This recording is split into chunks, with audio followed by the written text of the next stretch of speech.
તો બનાસકાંઠાના થરાદમાં ગુજરાત ફર્સ્ટની ધારદાર અસર, જેમાં કાટ ખાતી સાયકલોનું રિપેરિંગ કામ હાથ ધરવામાં આવ્યું છે। રિપેરિંગ કામ કર્યા બાદ કોને આપવામાં આવશે સાયકલ, તે સવાલ છે। 2023ની સાયકલો કેમ આટલા દિવસો સુધી રાખવામાં આવી?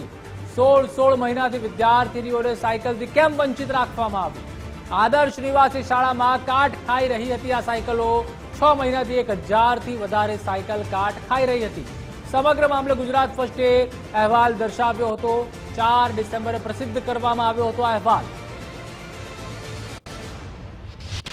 પેલો તો હું ગુજરાત ફર્સ્ટનો આભાર માનીશ કે આ ધૂળ ખાતી સાયકલો, કાટ ખાતી સાયકલો 2023ની જે ગુજરાત સરકારની માથે લખેલું છે સાયકલો, આજ 2023 છે, 3 વર્ષથી ધૂળ ખાય છે આ સાયકલો। અને આ સાયકલોનું કામ હવે આપ પણ જોઈ શકો છો કે રિપેરિંગનું કામ ચાલુ કર્યું છે।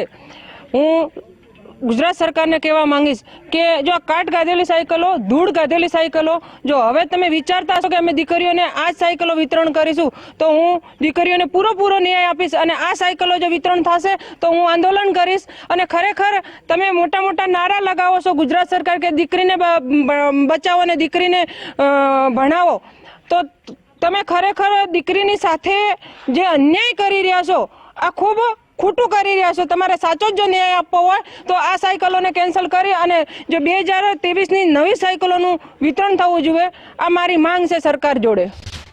ગુજરાત ફર્સ્ટ ન્યૂઝના અહેવાલની અસર ફરી થરાદમાં જોવા મળે છે।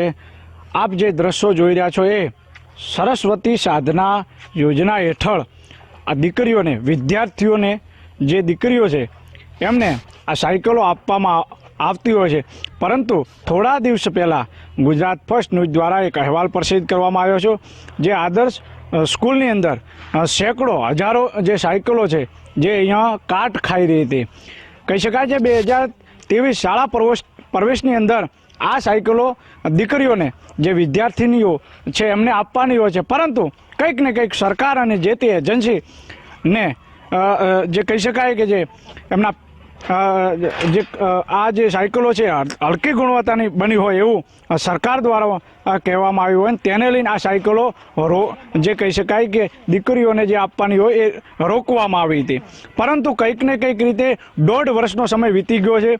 આ સાયકલો થરાદની આદર્શ સ્કૂલની અંદર 1000થી વધુ આ જે સાયકલો છે એ અહીંયા પડી રહી હતી અને એને કાટ અત્યારે જે કહી શકાય જે વળ્યો હતો ને ત્યારબાદ જે ભંગાર હાલતમાં તે જોવા મળી હતી। ત્યારબાદ ગુજરાત ફર્સ્ટે અહેવાલ પ્રસિદ્ધ કર્યો અને સરકાર અને જે તે એજન્સી જાગી છે। ત્યારે આજે એ પોલીસનું કામ કહી શકાય, જે પોલીસ હોય કે પછી એને રિપેરિંગનું કામ હોય એ ચાલુ અત્યારે કરવામાં આવ્યું છે। ત્યારબાદ હવે આ રિપેરિંગ કર્યા બાદ આ સાયકલો કઈ રીતે, કેવી રીતે આપવામાં આવે એ તો હવે જોવાનું રહેશે। પરંતુ અત્યારે આ સાયકલોને રિપેરિંગ કામ કરવામાં આવી રહ્યું છે, પોલીસ મારવામાં આવી રહી છે। હવે સવાલ એ ઊભો થાય છે કે ખરેખર જો આપવી હતી દીકરીઓને સાયકલ તો આ 1.5 વર્ષનો સમય આ કોના માટે રાહ જોવાતી હતી? કાટ આ સાયકલોને વળ્યો છે, અત્યારે આ રિપેરિંગ થઈ રહી છે। તો જ્યારે 2023ના જે શાળા પ્રવેશ ઉત્સવમાં જો આ સાયકલો આપવામાં આવી હોત તો દીકરીઓને 1.5 વર્ષમાં આ સાયકલો કામ આવત। પરંતુ કંઈક ને કંઈક રીતે એ કોને પેટમાં દુખતું હતું? એજન્સીને કે પછી સરકારને? એ તો એમનો વિષય। પરંતુ જે આ સાયકલો જે આપવાની હતી એ દીકરીઓને નથી આપી। 1.5 વર્ષનો સમય આજે સાયકલો પડી રહી છે। ત્યારે હવે આ લોકો જાગ્યા છે, પરંતુ હવે સાયકલો ક્યારે આપવામાં આવે છે એ જોવાનું રહ્યું છે। જો સરકાર કહે છે હલકી ગુણવત્તાની આ સાયકલો છે અને ત્યારે એજન્સી થ્રુ રોકવામાં આવી છે, પરંતુ જો હલકી ગુણવત્તાની સાયકલો હોય તો આ અત્યારે માત્ર ને માત્ર પોલીસ મારવામાં આવી રહી છે અને ત્યારબાદ કહી શકાય રિપેરિંગ કરવામાં આવી છે। કોઈ આના સ્પેર પાર્ટ બદલવામાં નથી આવ્યા કે કોઈ નાખવામાં નથી આવ્યા, તો પછી આટલા 1.5 વર્ષનો સમય કોની રાહ જોવાતી હતી? આવા અનેક સવાલો થઈ રહ્યા છે। કેમેરામેન મિત દવેની સાથે યશપાલસિંહ વાઘેલા, ગુજરાત ફર્સ્ટ, થરાદ।